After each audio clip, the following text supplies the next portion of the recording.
What does it mean to save an important architectural icon like the facade of ZCMI? We live in a throwaway society, so we think, we're tired of that, it's old, let's throw it away. And of course it was cast in cast iron, which rusts away and deteriorates, and why should we save it? The cast iron facade is the essence of the ZCMI building.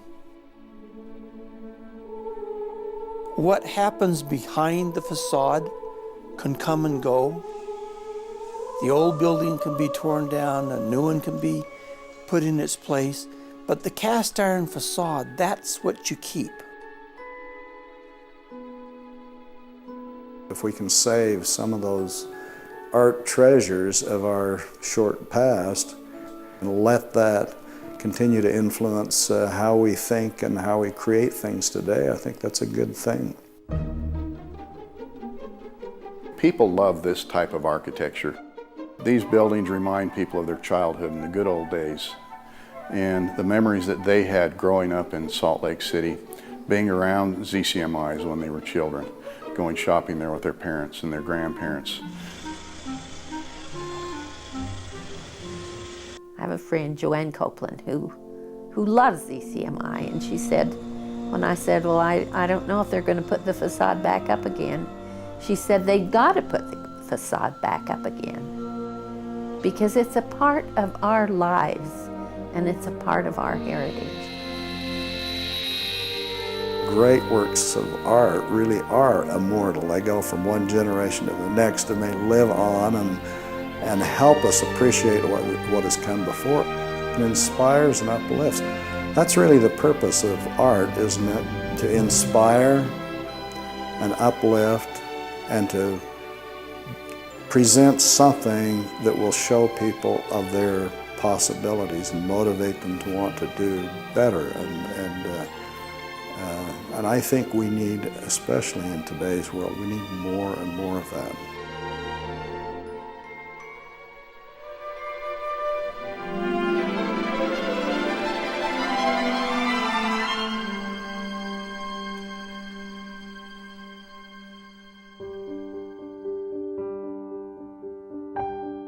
ZCMI got started in the winter of 1868, 1869. One of the concerns the Mormon people had under their leader Brigham Young was that people were bringing in products into the territory for sale and really jacking the prices up. Brigham Young said, why don't we become our own merchants? And so they started Zion's Cooperative Mercantile Institution. And they sold everything from overalls to produce to wagons to buttons and fabric. It really was America's first department store. The generation that built that and got it up and running was a group that did the very best they could with what they had.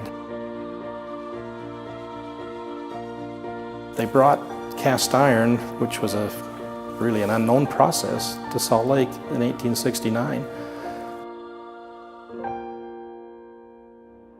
The cast iron process began in New York with the Bogardus building. It was a kind of an erector set type of process. Up to that time, buildings, the structure was heavy timber, maybe 4 or 5 stories at the most, and brick or stone bearing walls.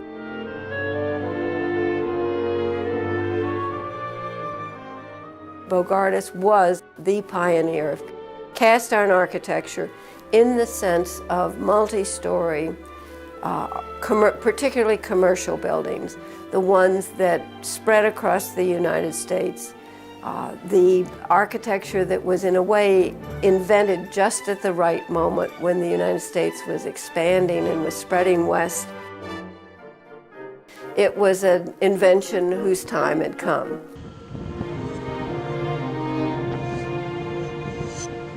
And soon cast iron buildings were popping up all over. After the Civil War, you could send cast iron components on a train all the way to Salt Lake City, and that's what happened.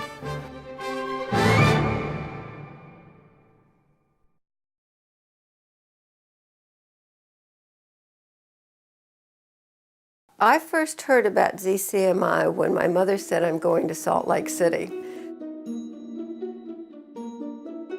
She said, "I'm going to Salt Lake City because there is an important cast iron building built back in 1869 by the Mormons, who erected it as a commercial establishment."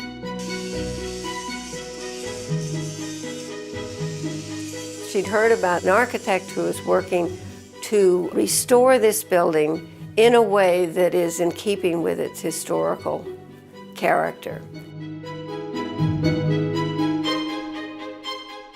Normally a new piece of construction comes along and the architects want to throw all the old away and put their statement in. But somehow they decided to build a new building but save the old original facade.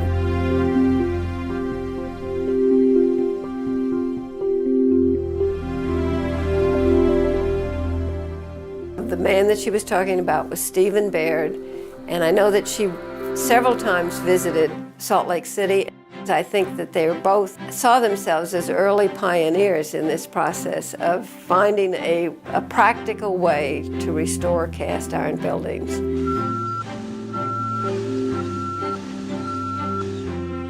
My father was trying to discover how this type of building assembly was put together. And so we very carefully took pieces apart and cleaned them up using paint stripper and wire brushes until we could figure out how to put them back together again.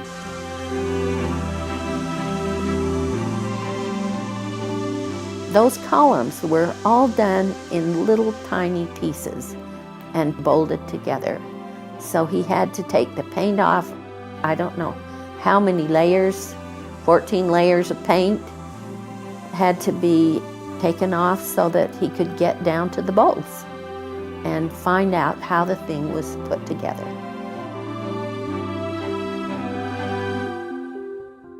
This was the answer to how you could preserve cast iron buildings at a time when the purpose for which they were originally built had passed. And I gather that Stephen Baird really had to work step by step and solve problems as he went along.